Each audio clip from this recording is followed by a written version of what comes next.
காணிக்கு உறுதியே இல்லாம காணி விற்க வருவாங்கன்னு நினைக்கிறீங்களா? வந்தாங்களே. எப்படி முடியும்? யார் வருவாங்க? வருவாங்கடா, நான் தான் வருவேன். நானும் மாமா பறந்து போன சோத்துல இருக்க ஒரு கோல்ண்டு வருது, தம்பி எங்களை காணி விற்கணும். நானும் எங்கே இருக்கு எது இருக்கு, அப்புறம் எங்களோட ப்ரொசீஜர் எல்லாம் சொல்லுவோம், லிஸ்டிங் சைன் பண்ணி தரோம், சைன் பண்ணி தரோம், மார்க்கெட் பண்ணி நாங்களே எல்லாம் பார்த்து செய்யலாம்னா காய்க்கிறேன். கேட்க ஓகே தம்பி எங்களுக்கு நீங்கள் வந்து பாருங்கண்ணா. நானும் என் பைக் எடுத்து வலிக்கிறேன். என்னப்பா வீடு அள்ளுது பின்ன ஓட்டுவோம்ல. வலிக்கிட்டு கடையில் இருக்கிற எல்லா போட் நேமே அட்ரஸையும் பார்த்து பார்த்து பார்த்து போய் ஒரு மாதிரி காணியை கண்டுபிடிச்சா, காணியும் நல்ல காணி, ரோட்லேருந்து ஒரு 2 காணி. அப்போ காணிக்குள்ளே 2 டண்டி கோல் பண்ணால் ஆண்டி வாரா ஒரு கேட்டை வந்து காணிக்குள்ளேயே ஒரு கேட் ஒன்று இருக்குது.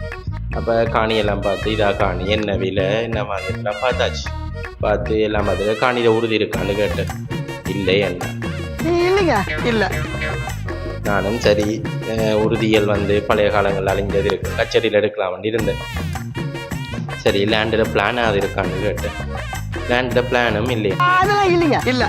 எனக்கு டவுட்டு. அப்போ எங்கிட்ட உங்களோட காணி இல்லை, எங்கட காணி இல்லை தம்பி, ஆனால் எங்கட காணி இல்லை. என்னடா இது என்னடா இது மதுரைக்காரனுக்கு வந்த சோதனை? அப்போ நாங்கிட்ட பேட்டு தான் காணியண்ட, இது 10 வருஷமா தம்பி நாங்கள் துப்புரவாக்கி வச்சுருக்கிறோம், எல்லாமே நாங்கள் தான் பார்க்குறேன்னு கேட்டேன்.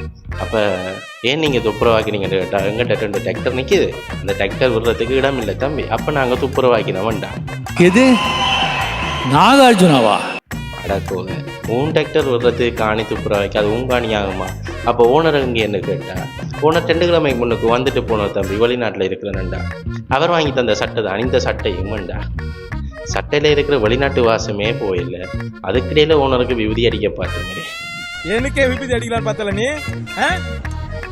அப்போ நான் சொன்னேன், அண்டி இந்த காணியெல்லாம் எங்களால் விற்கலாது, யாழ்ப்பாணத்திலேயே இப்படி ஒரு காணியான்னு சொல்லுவாங்க, அவங்கள பிடிங்க அண்டி என்று நான் ஓடிட்டேன். இதுலேருந்து என்ன தெரியுது, வெளிநாட்டில் இருக்கிற நீங்கள் உங்களோட காணியை பராமரிக்கிறேன்னா நீங்கள் தான் அதை பார்க்கணும். அதுக்கு அட்லீஸ்ட் ஒரு வேலியோ மதுளோ கட்டி உள்ள யாரையும் அது இருக்குன்னு சொல்லி விடுவோம். இப்படி அடுத்தவனை விட்டு அவன் என்ன செய்வான், 10 வருஷம் தான் பார்த்தது தான் ஆட்சி வச்சுருந்தான்னு சொல்லி ஆட்சி உறுதி முடிக்க போவாங்க. இது தவிர உங்களுக்கு வேறு எதுவும் ஐடியா இருக்குது தம்பி, நீங்கள் எதுவும் சொல்லுங்க. ஸ்க்ரீனில் ஒரு நம்பர் தெரியுதல்ல, அதுக்கே கால் பண்ணுங்கள். பை.